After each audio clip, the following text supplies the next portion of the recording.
For many years, the top mafia boss in all of the world was a man known only as Matteo. He was feared by law enforcement, and he was respected by his fellow mobsters. But eventually it was time for him to go. His final stand would take place in the town of Villa Laterno, Italy. And this is the incredible story behind the death of Matteo.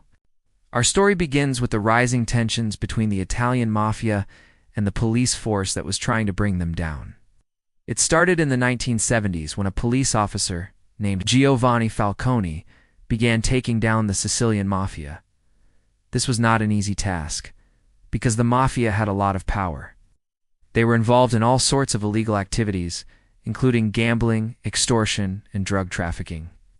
The police didn't really have the manpower or resources to fight back, but Falcone was able to get some help from the government, and over time, he was able to take down many members of the Sicilian mafia. However, there was one boss who was more powerful than all the others, and that was Matteo. He was always one step ahead of the police, and no matter how many men Falcone took down, it seemed like Matteo was untouchable. It got so bad that Falcone was even put under protective custody because Matteo had put a hit out on him. But Falcone did not let this stop him. He continued his work, and eventually the government gave him the resources he needed to finally take down Matteo. It was on May 23, 1993, when everything came to a head. Giovanni Falcone and his wife Francesca Morvillo, along with 3 members of their security detail, were killed in a car bomb attack. Everyone was outraged, and the government was determined to avenge their deaths. They put more resources into Falcone's investigation, and eventually they were able to trace the bomb back to a pizzeria in the town of Villa Laterno. And as it turned out, the owner of the pizzeria was none other than Matteo himself. It was then that the police decided to lay siege to the pizzeria. They surrounded the building and demanded that Matteo come out with his hands up, but he refused. Instead, he barricaded himself inside the pizzeria along with several of his men. The police then called in reinforcements, and soon enough, the entire town was surrounded by armed police. Meanwhile, inside the pizzeria, Matteo was desperately trying to figure out a way to escape. He tried calling some of his men, but the lines were tapped. He also tried to escape through the back door, but it was blocked by police. Just when he thought all hope was lost, he remembered a secret passageway that led from the pizzeria to a tunnel. The tunnel was about 3 feet wide and 6 feet tall, so it was too small for most people to fit through.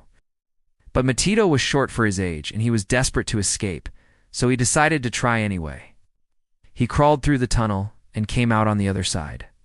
The police were waiting for him, and they quickly arrested him without any further incident. Once they searched the pizzeria, they found the bodies of several of Matteo's men. Some of them had been killed by the police, and others had taken their own lives. As it turned out, the tunnel that Matteo had escaped through led to a farm owned by one of his associates. The police quickly surrounded the farm and arrested several more of Matteo's men. Soon enough, the entire mafia ring was broken, and many of its members were arrested. Matteo was charged with a variety of crimes, including the murders of Falcone and his wife. He was also charged with racketeering, extortion, and drug trafficking. At his trial, Matteo showed no remorse for his actions. He was convicted on all counts and sentenced to life in prison. In prison, Matteo became known as the boss of bosses. Even though he was in prison, he still ran his criminal organization, and he continued to plot ways to make money. In fact, it was said that Matteo was still involved in mafia activities when he died in 2004. So what happened at the end? What happened to Matteo after his arrest? Well, here's where things get interesting.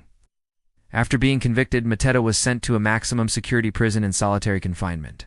He spent the next 11 years of his life in that prison, until he was finally transferred to a different prison in 2014. At first, it seemed like the prison authorities were just being cautious. They didn't want to take any chances that Matteo would try to escape or cause trouble. However, it soon became clear that there was more to the story. As it turned out, the prison authorities had received intelligence that the mafia was planning to break Matteo out of prison. You see, even though Matteo was in prison, he was still a powerful figure in the mafia. There were many people on the outside who wanted him freed, and there were even some people inside the prison who were sympathetic to his cause. The prison authorities were worried that if they didn't take action, the mafia would launch a full-scale assault on the prison to free Matteo. That's why they decided to keep Matito in solitary confinement. They wanted to protect him from any possible threats and make sure that he would be able to communicate with anyone on the outside. For 11 years, Matito was kept in a small cell by himself. He wasn't allowed to have any visitors or receive any mail. He wasn't even allowed to watch TV or listen to the radio. The only thing that broke the silence was the occasional sound of the guards walking by his cell. You would think that this kind of punishment would drive a man insane, but Matito held up pretty well.